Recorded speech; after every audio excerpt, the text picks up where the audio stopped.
Hello, ladies and gentlemen, boys and girls, children of all ages. We are once again back. Why are we back?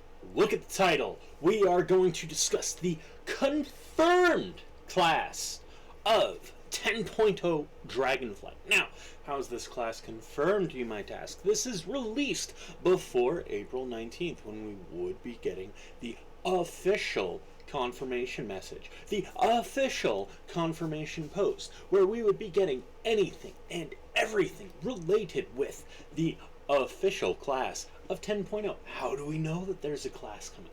Well, we're going to go on a bit of a journey, my friends. That's right, we are going to go on a wonderful little journey and figure out exactly what this class has to offer, exactly how it might play, and exactly why it's not a tinker. Yes, we will. So here we are. These are the Dragonflights. You know, we're gonna have a bit of a discussion about them. So the idea is these are 5 Dragonflights that were elevated by. My dog is a bit of a needy little baby when it comes to attention. From left to right, you've got Neltharion, the Earth Warder aspect of the Black Dragons. Then Ysera, the Dreamer aspect of the Green Dragons. Then you've got Alexstrasza, the Lifebinder aspect of the Red Dragons. Then you've got Nozdormu, the Timekeeper aspect of the Bronze Dragon. And then you have Malagos of the Blue Dragons, the aspect of the blue. Now, it's very important that we do keep in mind what happened to some of these wonderful dragons. So we have the primary flights. Oh, Eonar the Lifebinder rose the Red Dragon. Then Eonar also rose the Green Dragonflight and gave him the Emerald Dream. Aman'Thul granted the Bronze Dragonflight. Nozdormu, the Timeless one. You know, he got raised. And then Blue Dragon, the Spellweaver. No, Calicos is not their aspect. He got risen, right? Then the Black Dragonflight got risen by Khaz'garath. The original one that was risen was Neltharion.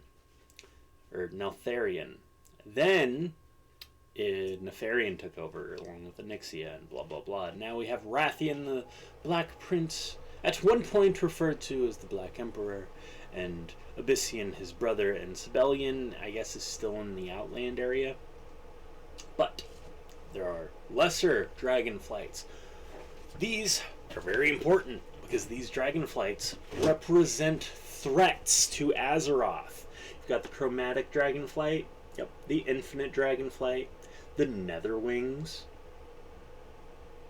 the Nightmare, the Plagued Dragonflight, and I'll talk about some of these.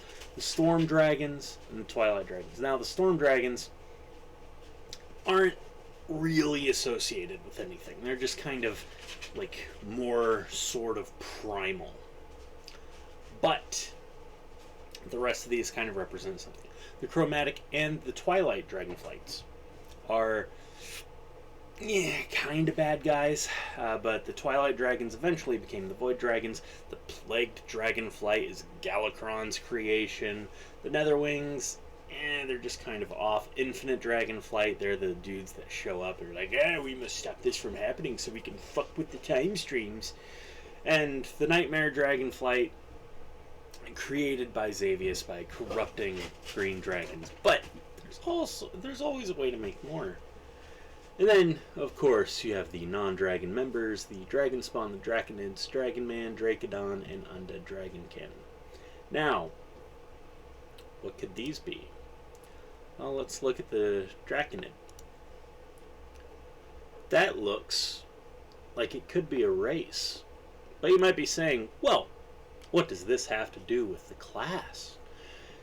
this kind of cements that if we do go into a wonderful world where we fight dragons, like is obviously going to happen in Dragonflight, then they will make a class based on that theme.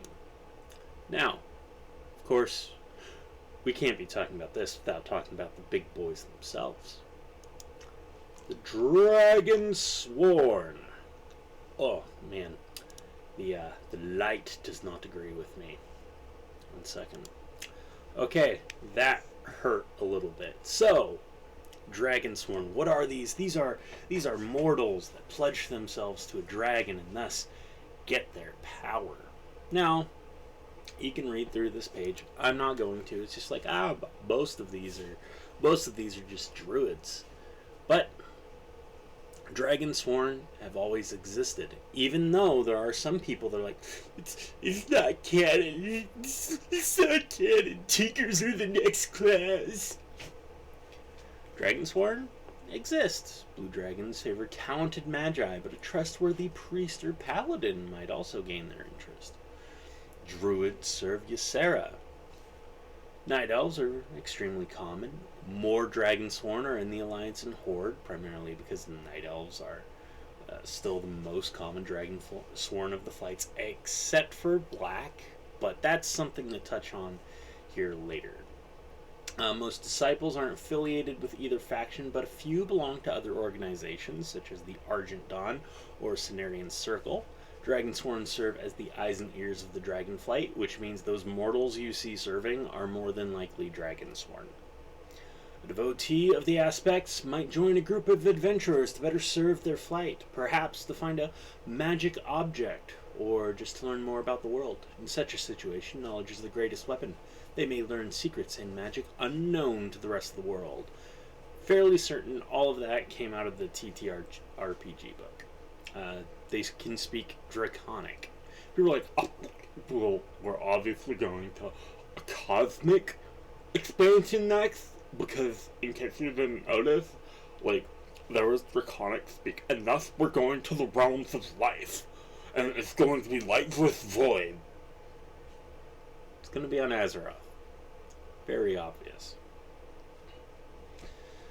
So, here are a number of mortals in service to the Dragonflights, which may match the criteria of being technical Dragonsworn. Bearstolf of the Shifting Sands, a watcher serving Anachronos, who sends adventurers to aid the brood of Nozdormu. Karis Yserian, strange human found in Stormwind dressed in green, who has a peculiar name, both indicating a connection to the Green Flight. That might just be a dragon. Dahlia's Suntouch, the former keeper of the Ruby Dragonswine. Which, by the way, look at the name. Name is very important. Suntouch. Suntouch kind of has something to do with a shop mount. Huh, and the red dragons? Then Garrick serves Corey Alstraz. Blah blah blah. Jonathan the Revelator, Relishan, Samia Eklund. Saul and Dark factions between 2 pages. Now, there is something else. For those who say that the Dragonsworn do not exist in the World of Warcraft game, I do have one thing to show you. That's right. You see it correctly. It's the pendant of the Dragonsworn. It's item level 35, but it was added in Wrath of the Lich King. Huh, so are you telling me that... Is it possible? Is it possible that Dragonsworn are actually canon to the game? No way! Dude, no way Dragonsworn can be canon to the game, right? No way. Come on. We gotta be real here. We gotta be real. I'm gonna go over there so you can see it. It's very interesting. Another interesting thing. Now, this might just be because of the expansion that it was introduced, but it has Agi. Very interesting. Very interesting. Just gonna. What are the comments? Actually, this is awesome for rep pallies too. Are all physical attacks that are mitigated by armor. Armor penetration is nothing to laugh at. Oh, okay. So did this have armor penetration at one point? Huh. Since when did Enhancement Shaman's melee vanilla damage not count as physical DPS? Okay, so this used to have armor pen. Okay. I really wish that Wowhead would have kept the original kind of necklace there. I mean, that's just, maybe could we do that next time? Now, we have to talk about the class. Well, what would the class do? Let's have a little bit of a chat about that. Because personally, I've got an idea of how the class would work. But it's going to require some talk. And I don't really enjoy it. Too much talking. But we're going to do it. Let's start with the fun aspect. Why do I have Rathian there? Why is he in the really cool looking Hearthstone mercenaries thing? Why is he half transformed into a dragon? All answered in the dragonsworn class concept. That's right, because the dragonsworn class concept will have 4 specs. These 4 specs will be based on the 5 dragonflights. Now, how can we base 4 specs on 5 dragonflights? Very easy, because the red dragonflight and the green dragonflight will be completely remade into 1 healing spec. Now, you can do this one way or another. We already have a precedent set for this via the mist weaving with fist weaving little concept of crane versus dragon and blah blah blah. Now, why do I have the black dragon here? The black dragon will serve as a DPS spec. That's right, the black dragon will be the melee DPS spec. The blue dragon will be the ranged DPS spec. Who knew dragons focused on spells would have a ranged DPS spec? I guess I'm just a little crazy. Then the bronze dragon would be a tank spec, but let's talk about the black dragon spec. So the black dragon spec, why would I be using the partly transformed? Because that's the cooldown of the dragonsworn class. You get the wings and all that, and you build up draconic energy, and the more you build up draconic energy, you kind of get the little phantasmal stuff, right, that we've seen through the game. In fact, Rathian's cloaks have a really fun thing that adds stuff to us back in MOP, and his trinket adds those little phantasmal wings to us back in BFA. But when you pop the cooldown, you take on the full hybrid dragon form. And you're like, yeah, I'm gonna kick some names and take some ass. And it all relies on one kind of thing, right? You want to build up draconic power, and the entire time you're hitting your opponent, you're building up dots. You also have abilities that burn these dots. So think of it like Apocalypse for Unholy DK. That's going to be your core gameplay. That's right. The core gameplay is going to be build up these debuffs, use an ability, burn these debuffs. Depending on how many debuffs are burned, your attack does more damage. Obviously, the one that burns it is going to be what takes draconic energy. This is going to play a lot like an Unholy DK, except without the rune system. The main abilities can work on some kind of cooldown or something like that. There's no reason that you need to have 2 resources, because that never really works well. Next, what would be some of the cooldowns? Is this going to be a melee spec? Yes. What kind of weapons can it use? Most. Why couldn't it use most weapons? And this also makes sense for how we get dragonsworn, because Rathian has agents, Black Talon guards, that are serving him, and they're actually strong enough to go up against members of the fucking Void and people who follow the Void. Come on now. So that's the black dragon spec, right? The black aspect, the Earth Warder spec, or whatever you want to call it. Next, let's move on to the ranged spec.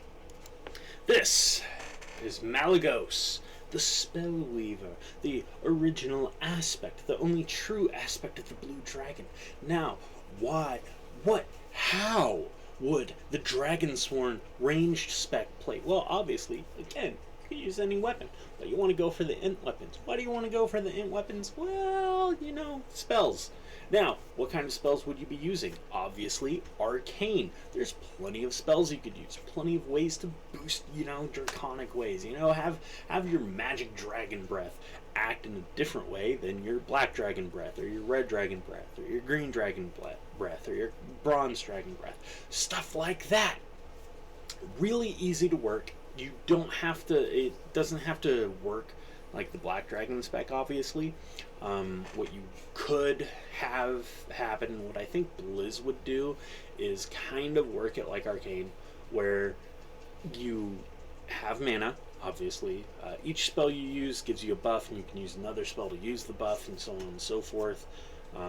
Possibly, essentially the opposite of the black dragon, where instead of debuffing the target, you're buffing yourself and you're spending those buffs. So it's like, use Arcane Bolt. Okay, after you used Arcane Bolt, your next Arcane Storm deals X% more damage.